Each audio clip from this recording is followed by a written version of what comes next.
Hey dear children, good morning. Children, today we are going to study chapter number 3, Iswaran, the storyteller, from class ninth English Supplementary Reader Book Moments. This chapter, Iswaran, the storyteller, is written by R.K. Lakshman. So before we go into the reading, let's have some knowledge regarding the writer, that is R.K. Lakshman. Here is the picture of R.K. Lakshman. You can see it here, and he is the younger brother of R.K. Narayan, who is very famous Indo-Anglian writer, and I guess that you must have heard the name of him before. So he is the younger brother of him, and both brothers are really famous and renowned in their literature work. As you can see, the name is R.K. Lakshman. So what is the full form of R.K.? Let's see that. The full form of R.K. Lakshman is Rasipuram Krishnaswamy Iyer Lakshman. So it is the full name of Mr. R.K. Lakshman, and he was born on 24th October 1921 in Mysore, Kingdom of Mysore, British India. Okay, so which means when the Britishers was ruling over India, he was born in that time, and he was died on 26th January 2015, aged 93. So 93 की age पे he got died, and he died in Pune, Maharashtra, India. So at the time of his death, he was in India, in Maharashtra, Pune. Okay, and he got the nationality, of course, Indian. Occupation, he was a very famous and renowned cartoonist, illustrator also. Illustrator means जो भी अपनी stories से किसी भी चीज़ को बहुत ही beautifully describe करते हैं, और माइन्यूट टू माइनर मीन्स जितनी भी छोटी छोटी डिटेलिंग होती है उन सब के बारे में स्टोरी राइटिंग में लिखते हैं, और जिस वजह से उनकी जो राइटिंग है वो बहुत ही पिक्चरस्क हो जाती है. पिक्चरस्क मीन्स कि इस तरह की राइटिंग जब हम स्टोरी को पढ़ें तो हमारे जो इमेजिनेशन स्क्रीन है उस पर वो पिक्चर फॉर्म हो जाए. Okay, so that is called an illustration of any incident or affair of any story, and the person is called an illustrator. So he was an illustrator and as well as the famous cartoonist also, and he was known for common man cartoon. So ज़्यादातर से common man cartoons ये बनाते थे, और cartoons आपने देखा होगा animation से पहले न्यूज़पेपर्स वगैरह में, मैगजीन्स वगैरह में बहुत सारी कार्टून्स प्रिंट होते थे, और इन कार्टून्स को बनाने का काम ही करते थे R.K. लक्ष्मण, और साथ ही स्टोरीज़ भी कंपोज करते थे. Okay, now let's see the his personal life. He was having spouses, which means he got 2 times married, Kumari Kamla and then Kamla Lakshman. Okay, then we have his relatives as R.K. Narayan, as I told you just now. R.K. Narayan जो कि खुद एक बहुत ही famous writer हैं Indo Anglian literature के, और उनके ये छोटे भाई हैं R.K. लक्ष्मण. R.K. नारायण उनके बड़े भाई हैं. He got many awards also in his lifetime. He was honored with Padma Bhushan, Padma Vibhushan, Raman Magase award. So ये सारे ही लिटरेचर में दिए जाते हैं, और ये सारे ही अवार्ड्स बहुत ही रिनाउंड हैं. सो इन सब ऑनर से उनको नवाजा गया है. Here you can see some pictures which shows R.K. Lakshman as a cartoonist. So here is the picture of a common man, which is very famous character, and it is a picture, a screenplay of a very famous show also, which is telecasted on Sub TV channel. And here is the real picture of meeting R.K. Lakshman with Anil Kapoor. Okay, so these are the pictures which shows him as a famous writer. Here in this real picture you can see that R.K. Lakshman is being awarded with Padma Vibhushan. Padma Vibhushan award, which is very prestigious award, and he was he was along with president doctor APJ Abdul Kalam. आप सब जानते हो उनके बारे में। और इस वक्त ये प्रेसिडेंट थे और उन्होंने ही RK लक्ष्मण को 2005 28 मार्च को न्यू दिल्ली में इनको पद्म विभूषण से ऑनर दिया था। Okay, now let's go further and see one more real picture here. The common man, which is very famous character, the statue you can see which is made on the basis of his character common man RK Lakshman at Symbiosis Institute Pune. तो पुणे के symbiosis institute बहुत ही famous institute है, वहाँ पे ये statue बनाई गई है common man as RK Laxman. Okay, so आप ये सारे पिक्चर्स और इन अवार्ड से आप सोच सकते हो, now you can develop the idea that how much he was a great man and how much he was famous as a writer. Okay, now let's talk about the present chapter that we are going to read, that is Iswaran the storyteller. So the title of this chapter, Iswaran the storyteller, tell us that this story is about Iswaran who is a skilled storyteller. तो ये जो chapter जो हम पढ़ने वाले हैं जिसका title है ईश्वरन द स्टोरी टेलर, इसके टाइटल से हमें पता चल जाता है कि ये स्टोरी ईश्वरन के बारे में है। ईश्वरन एक कैरेक्टर है जो कि एक बहुत ही स्किल्ड स्टोरी टेलर है। स्टोरी टेलर कौन होता है? Use a story teller.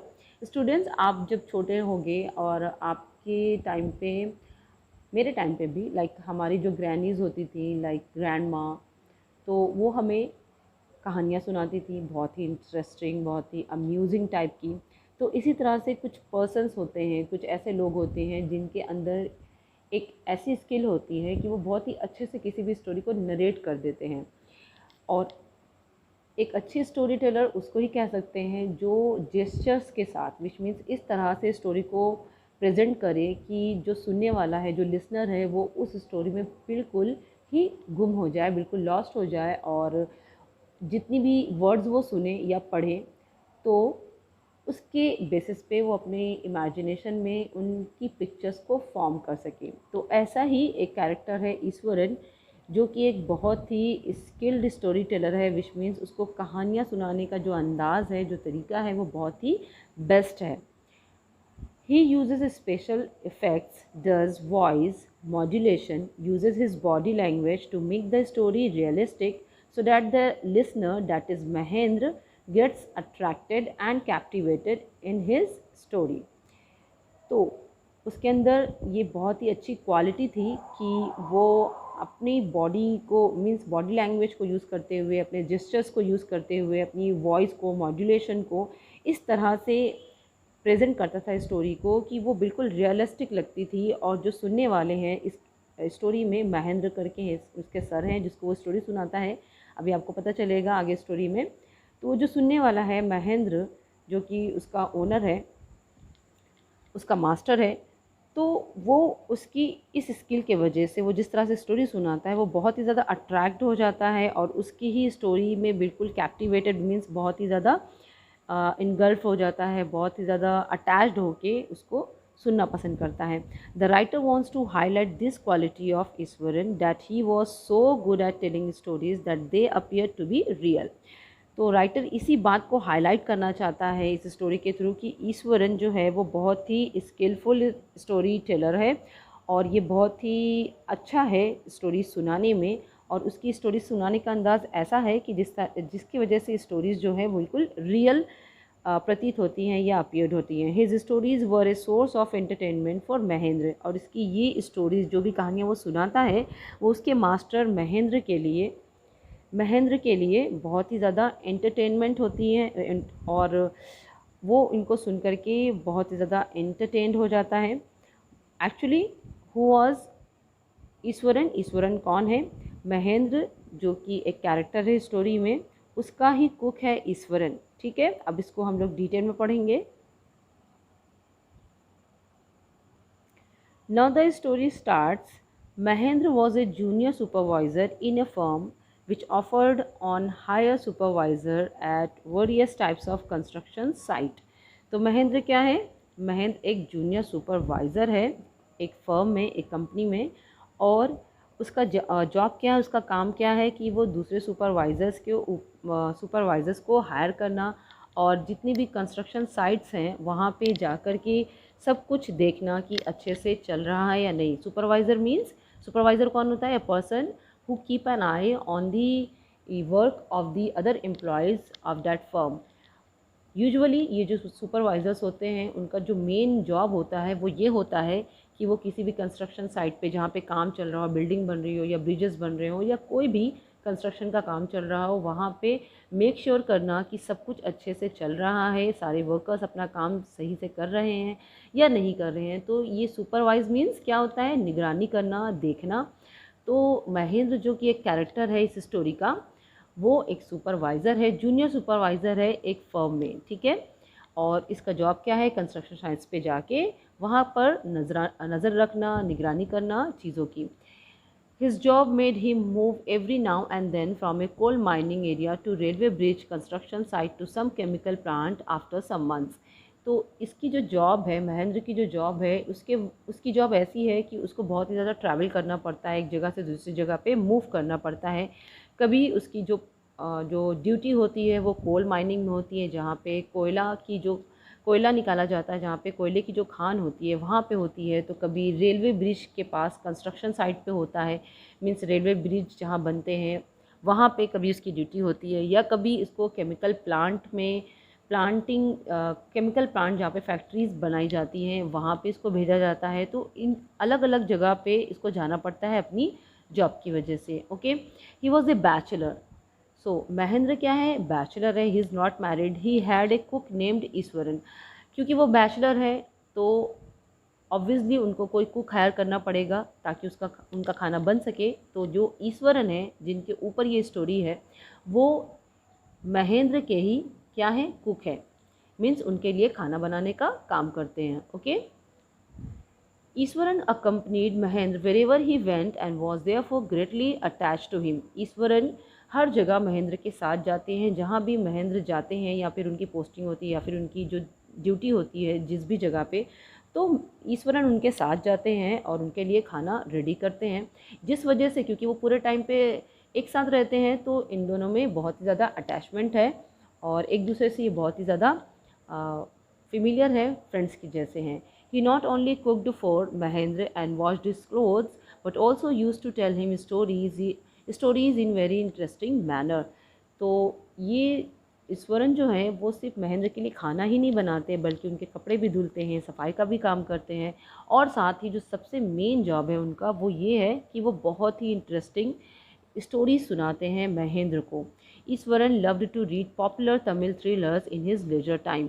तो ईश्वरन को ये स्टोरीज सुनाने का जो मेन इंस्पिरेशन है, जो प्रेरणा है, वो कहाँ से मिलती है? उनकी एक हैबिट है कि उन्हें रीडिंग पॉपुलर तमिल थ्रिलर्स को पढ़ना बहुत ज़्यादा पसंद है। वो अपने खाली टाइम में, लेजर मीन्स जो फ्री टाइम उनका होता है, उसमें वो तमिल लैंग्वेज में जो स्टोरीज़, थ्रिलिंग स्टोरीज़ होती हैं जिसमें सस्पेंस होते हैं, बहुत ज़्यादा जासूसी वाली होती हैं, जिनका एंड बहुत ही कॉम्प्लेक्स होता है, तो इस टाइप की वो स्टोरीज़ पढ़ना पसंद करते हैं।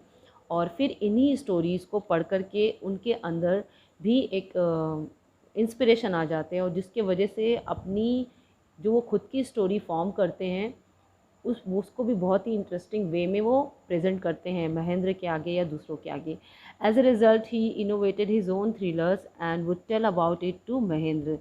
तो क्योंकि वो तमिल थ्रिलर्स को बहुत ज़्यादा पढ़ते हैं जिसकी वजह से वो भी मोटिवेट होते हैं और उनके अंदर बहुत इनोवेटेड मीन्स न्यू तरीके की, तो उनकी जो खुद की वो बहुत अच्छे से अपने तरीके से ही थ्रिलर स्टोरीज़ को क्रिएट कर लेते हैं, फॉर्म कर लेते हैं और महेंद्र के सामने वो सुनाते हैं। Mahendra enjoyed listening to them because of the inimitable way in which they were told। तो महेंद्र बहुत ही ज़्यादा इंजॉय करते हैं उनकी स्टोरीज सुनने को, क्योंकि वो इस तरह से सुनाई जाती है उनको, मीन्स ईश्वरन इस तरह से उनको सुनाते हैं कि वो बहुत ही ज़्यादा उसमें लॉस्ट हो जाते हैं और फिर उसको भूल नहीं पाते हैं। Once he told his master a story about how he controlled a wild elephant that had gone berserk। Okay, तो ईश्वर ने एक बार अपने मास्टर महेंद्र को एक स्टोरी सुनाई कि किस तरह से उसने एक वाइल्ड एलिफेंट को, जंगली जो हाथी होता है, किस तरह से उसको कंट्रोल किया जब वो बहुत ही बुरे तरीके से मैड हो गई थी, मीन्स जंगल से भाग करके सिटी में आ गई थी और उसने बहुत ही ज़्यादा वहाँ पे फस करना, क्रिएट करना स्टार्ट कर दिया था, फसाद किया था और चीज़ों को तोड़ रही थी। तो ये सारी स्टोरी उसने सुनाई। Let's see further. He told that he came from a place famous for timber. तो ईश्वरन महेंद्र से स्टोरी सुनाते हुए कहते हैं कि वो इस जगह से आते हैं जहाँ पे जो जगह टिम्बर के लिए बहुत ही ज़्यादा फेमस है। टिम्बर क्या होती है? लकड़ी होती है जो कि यूजुअली कमर्शियल बिजनेस के लिए यूज़ की जाती है। The logs there were carried on to the lorries by elephant. तो ईश्वरन महेंद्र को बताते हैं कि वो इस जगह से बिलोंग करते हैं जहाँ पे लकड़ियों का ट्रांसपोर्टेशन किया जाता है, टिम्बर का। और इन सब को, ये जो लॉग्स होते हैं, लॉग्स क्या होते हैं? बड़े बड़े जो लट्ठे होते हैं, लकड़ियों के पीसेज होते हैं, उनको लॉग्स बोलते हैं। तो इनको उठाने का, क्योंकि बहुत हैवी होते हैं, तो इनको उठाने का काम कौन करती हैं? एलिफेंट्स करती हैं। बड़ी जो वाइल्ड एलिफेंट्स होती हैं उनको वो उठाती हैं लॉग्स को, और लॉरीज तक, मीन्स ट्रक तक वो ले जा कर के उसको रखती हैं। देवर ह्यूज वेल फेड बीट्स। तो वो एलिफेंट के बारे में यहाँ पे डिस्क्रिप्शन दे रहे हैं कि ये जो एलिफेंट्स होती हैं, वाइल्ड एलिफेंट्स, वो बहुत ही ज़्यादा मीन्स लंबी चौड़ी ह्यूज होती हैं, बड़ी होती हैं और बीट्स टाइप होती हैं। बीट्स मीन्स जो जानवर होते हैं उनको बोलते हैं। तो now further he says, but when they turn wild, not even the most experienced mahout could control them। तो इस तरह से ईश्वरम बताते हैं कि ये जो एलिफेंट्स होती हैं, अगर एक बार ये वाइल्ड हो गई, विच मीन्स अगर ये इनको गुस्सा आ गया, अग्रेसिव हो गई, तो फिर इनको जितने भी अच्छे से अच्छा कोई भी जो माहिर होता है, माहौत मीन्स वो पर्सन जो आपने देखा होगा कि एलिफेंट पे बैठा हुआ होता है और उसकी एलिफेंट की जो राइड होती है या उसकी जो एक्टिविटीज़ होती है उनको कंट्रोल करता है, तो उसे ही हम महद बोलते हैं। ओके, तो उसका कहना यही है कि ये जो वाइल्ड एनिमल्स लाइक एलिफेंट्स होते हैं, अगर ये एक बार अपने वाइल्ड रूप में आ जाए, मीन्स बहुत ही ज़्यादा जब मैड हो जाए, अग्रेसिव हो जाए, तो इनको कंट्रोल करना बहुत ही ज़्यादा टफ़ हो जाता है, मुश्किल हो जाता है। चाहे जितना भी माहिर महूत क्यों ना आ जाए, इनको कंट्रोल करना किसी के बस में नहीं होता। One day the elephant entered the school ground where children were playing. Breaking through the brick wall, children and teachers got terrified and rushed to the safe place. Terrified means डर जाना, rushed means भाग करके कहीं जाना। तो अब ईश्वरन महेंद्र को story सुनाते हैं और वो कहते हैं कि एक दिन यही एलिफेंट क्या होता है, जंगल से भाग जाता है और फिर वो सिटी एरिया में आ जाता है बाहर की तरफ, और फिर वहाँ से वो उसके स्कूल ग्राउंड में पहुँच जाता है जहाँ पे ईश्वरन पढ़ते थे। और जब वो छोटे थे तो उस स्कूल में खेला करते थे। इस वक्त ब्रेक टाइम था और उसके बाद ये जो वाइल्ड एलिफेंट है वो इंटर कर जाता है स्कूल के ग्राउंड में, और वहाँ पे एंटर करते ही वो जो ईंट की दीवार होती है उसको तोड़ देता है। बच्चे बहुत ही ज़्यादा डर जाते हैं उसको देख के, टीचर्स भी बहुत ही ज़्यादा डर जाती हैं और वो लोग भाग कर के एक सेफ जगह पे मीन्स टेरेस पे पहुँच जाते हैं। But Iswaran was not scared. He moved towards the mad tusker. Tusker means elephant, with a cane in his hand and wagged its third toenail on the quick. लेकिन ईश्वरन ने कहा कि जब जब उसने इस वाइल्ड एनिमल को देखा इस तरह से चीज़ों को नष्ट करते हुए, मीन्स जितने भी वहाँ पे दीवार थी उसको तोड़ दिया, जितने भी स्टॉल लगे हुए थे, फ्रूट स्टॉल्स थे, उन सबको पलट दिया, तो उसने बहुत तबाही मचा रखी थी उस वक्त। और सारे ही उसके इस क्रूएल बिहेवियर को देख के बहुत ज़्यादा डरे हुए थे, इस वाइल्ड एनिमल को देख करके, एलिफेंट को देख करके। लेकिन ईश्वरन बिल्कुल भी नहीं डरे और फिर उन्होंने क्या किया, इस मैड टस्कर यानी कि ये जो गुस्से वाली हाथी, उसके लिए वर्ड यूज़ किया गया है, उसको कंट्रोल करने के लिए उन्होंने क्या किया कि एक अपने हाथ में रूलर ले लिया और फिर उसके बाद बहुत ही तेज़ी से उसके जो टो नेल है उसके ऊपर हिट किया, मीन्स मारा। The beast shivered from head to foot and then collapsed mean fall, गिर जाना। शिवर्ड मीन्स कांपना। ओके, तो जैसे ही वो उस छड़ी से उसको मारते हैं उसके टोनेल पे, वैसे ही वो वाइल्ड एनिमल जो एलिफेंट था वो कांपने लगता है डर से, और फिर उसके बाद वहीं पर वो गिर जाता है नीचे ज़मीन की तरफ। तो ये स्टोरी ईश्वरन ने महेंद्र को सुनाई और बहुत ही ब्यूटीफुली सुनाई। ऐसा नहीं कि अब जैसे हम सिंपली सुना देते हैं कि एक हाथी था, उसको गुस्सा आया, वो जंगल से भाग गया, इस तरह से नहीं, बल्कि ईश्वरन ने ये सारी ही चीज़ें अपने जेस्चर्स के थ्रू सुनाई, एक्शन करके दिखाई, जिस वजह से महेंद्र का इंटरेस्ट इनकी स्टोरीज़ में बहुत ही ज़्यादा बढ़ गया। One day while talking about the spirits of ancestors, अभी नेक्स्ट डे की बात है। एक दिन क्या होता है कि इसी तरह से ये लोग आपस में स्पिरिट्स की बातें कर रहे होते हैं। एंसेस्टर्स मीन्स पूर्वज, स्पिरिट्स मीन्स आत्मा। तो ईश्वरन और महेंद्र आपस में पूर्वजों की आत्मा के बारे में बात कर रहे होते हैं। He began to talk of ghost, और उसके बाद ईश्वरन भूत प्रेतों की बात करना स्टार्ट कर देता है। He said that the place where they were staying was once a burial ground and that he had sometimes seen ghosts at night. तो ईश्वरन कहता है क्योंकि ये इस वक्त दूसरी जगह पे आए हुए हैं और इस घर में वो लोग नए नए शिफ्ट हुए हैं, ईश्वरन और महेंद्र। तो ईश्वरन महेंद्र से कहता है कि जिस घर में इस वक्त हम लोग रह रहे हैं, कभी ये एक ब्यूरल ग्राउंड था, मीन्स यहाँ पे कब्रिस्तान हुआ करता था। और उसने ये भी कहा कि मैंने यहाँ पे बहुत सारे भूत प्रेतों को भी देखा है रात में चलते हुए। Being a brave man he was not scared of them. और उसने कहा, ईश्वरन ने कहा उससे कि क्योंकि वो बहुत बहादुर है तो वो उन घोस्ट से बिल्कुल भी नहीं डरा।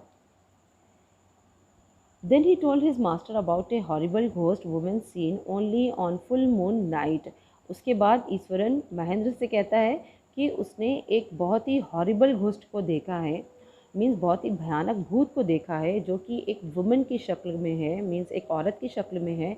और वो जब फुल मून नाइट होता है, जब पूर्णिमा की रात होती है, तब वो दिखती है। She moaned and carried a foetus in her arms. वो कहता है कि वो जो भूत जो उसको नज़र आता है, जो घोस्ट दिखती है वो औरत, उसके हाथ में एक फीटस है, मीन्स जो बहुत ही छोटे चाइल्ड होते हैं, अनबॉर्न चाइल्ड होते हैं, फीटस उनको बोला गया है, उसके हाथ में वो पकड़े हुए है और बहुत ही ज़ोर ज़ोर से करहा रही है, रोती है।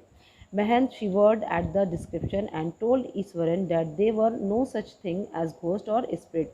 महंत उसकी इस स्टोरी को सुनते हुए बहुत ज़्यादा डर जाता है, डर के मारे काँपने लगता है, क्योंकि वो इस तरह से उसको डिस्क्राइब करता है, ईश्वरन इस तरह से डिस्क्राइब करता है कि वो जो सुनने वाला हो वो डर जाता है। तो महेंद्र भी डर जाता है, लेकिन वो ऐसा शो नहीं करता है कि वो अंदर से इतना डर चुका है, बल्कि ईश्वरन से कहता है कि किसी भी तरह की कोई भी घोस्ट या स्पिरिट्स नहीं होते हैं, भूत या प्रेत आत्माएं नहीं होती हैं। He left the room and retired for the night. और उसके बाद उस रूम से वो बाहर चला आता है और फिर सोने के लिए चला जाता है। But he could not sleep, लेकिन वो सो नहीं पाता है। The story of the ghost woman began to hover in his mind. तो वो सो क्यों नहीं पाता है? क्योंकि ईश्वरन ने जो उसको स्टोरी इस वक्त बताई हुई है उस वुमेन घोस्ट के बारे में, तो वही उसके माइंड में घूमने लगती हैं, चलने लगती हैं, और जिस वजह से वो बहुत ही ज़्यादा डर जाता है और सो नहीं पाता है उस रात को। One night Mahendra was woken up from his sleep by a low moan close to his window. एक रात को क्या होता है कि महेंद्र जब सोया हुआ रहता है तो उसको किसी के कराहने की, मीन्स जब कोई दर्द में जब आवाज़ दे दे के रोता है और बहुत ही क्राई, उसकी जो पेनफुल वॉइस होती है उसको मोर्निंग कहते हैं। तो इसी तरह से उसको ऐसी पेनफुल वॉइस सुनाई दे रही थी, किसी औरत के कराहने की आवाज़ आ रही थी खिड़की की तरफ से। तो वो क्या करता है, वो उठ करके बाहर की तरफ देखता है। He looked out at the white sheet of moonlight outside and found a dark cloudy form clutching a bundle. Mahendra was sure that it was none but the ghost woman. उसके बाद जैसे ही वो बाहर देखता है खिड़की से, तो उसको दिखता है कि ये जो पूर्णिमा की रात है और बहुत ही जो डार्क क्लाउडी वेदर है वो इकट्ठा बनने लगा है, और उसको समझ में आ जाता है कि ज़रूर ही ये वही घोस्ट वुमन है जिसके बारे में ईश्वरन ने उसको बताया था। Okay, he broke into cold sweat and fell back on the pillow, panting. In the morning, Iswaran asked him about the ghost woman and the sound of mourning that was coming from his room, but Mahendra was very upset. He decided to leave the place immediately. तो जैसे ही वो उस ghost woman को देखता है अपनी window के बाहर से और उसके कराने की जो आवाज़ है वो सुनता है, वो बहुत ही ज़्यादा डर जाता है। कोल्ड स्वेट मीन्स जब हम बहुत ज़्यादा डर जाते हैं किसी चीज़ से तो हमें पसीने आने लगते हैं, उसी को हम बोलते हैं कोल्ड स्वेट।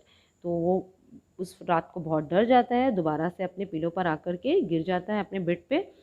और उसके बाद मॉर्निंग जब होती है तो ईश्वरन उससे पूछता है उस घोस्ट वुमन के बारे में, क्योंकि वो कहता है कि उसने भी सुना वो जो आवाज़ आ रही थी उसके रूम से किसी के मौन करने की।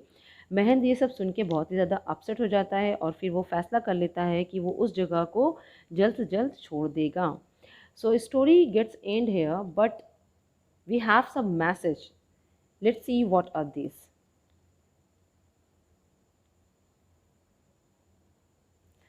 The story gives the message that the unnatural world of ghosts and spirits is merely a figment of our imagination.